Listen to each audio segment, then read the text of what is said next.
Hello, my name is Rhiannon King. I work in Ipswich, and I'm really thrilled today to be meeting with Tom Mumford. And I'm going to ask him a few questions about himself and a bit about faith. So Tom, thank you so much for meeting with me. Just love to hear a bit about your background, where you come from, and tell us something about how you used to view things to do with God, religious things. Yeah, sure. No, thank you very much for having me. I'm a priest. I'm serving my curacy in the parish of Sudbury, Civic Church St Gregory's. I come from quite a working class, non-university educated background, growing up mostly in a market town in Lincolnshire.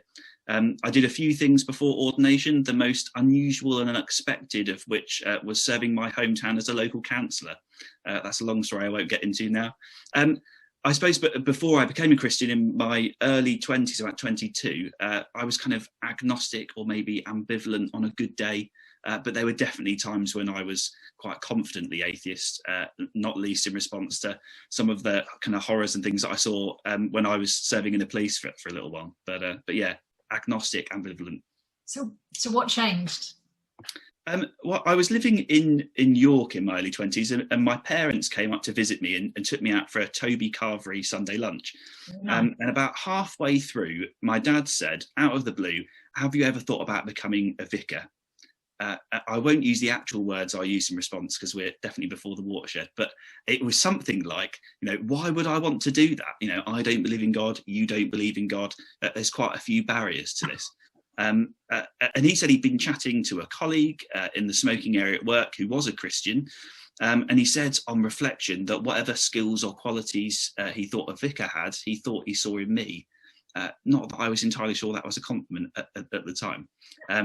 Anyway, a few weeks later, this thought or feeling was just kind of gnawing away at me, and totally bizarrely kind of felt weirdly right. Anyway, I ended up going into York City Centre one Saturday afternoon and decided to go into York Minster, the cathedral there.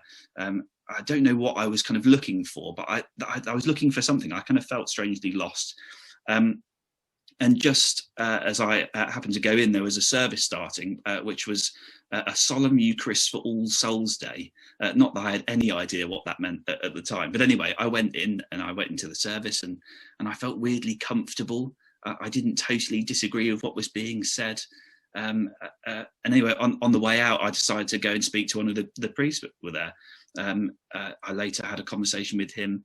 And that's another story that I won't go into. But from then, I started to attend Evensong. I got involved in a small group.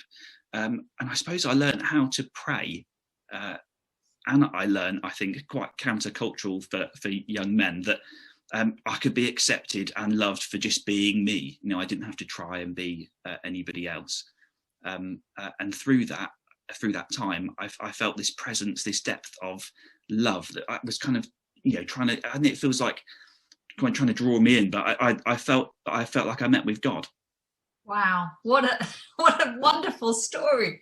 So I just wonder, what advice would you give for other Christians like us who want to share something about this with people who are totally non-religious, who've just got no previous experience of God? What would you say? Yeah.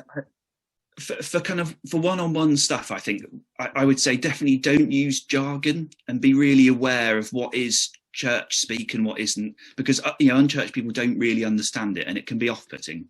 If you need to use certain language, try and explain it, give a bit of context. I would say talk about the difference that faith makes in your life and act like it. Yeah. And also actively myth bust. You'd be amazed what non-religious people actually think that we believe. Yeah. I'd be open to discussing the really knotty stuff and have thoughtful responses, but not too closed an answer. And I think that the main thing is that the best window into the life of faith that these people have is you. And they might not remember what you say, but they will remember the way you leave them feeling. Yeah.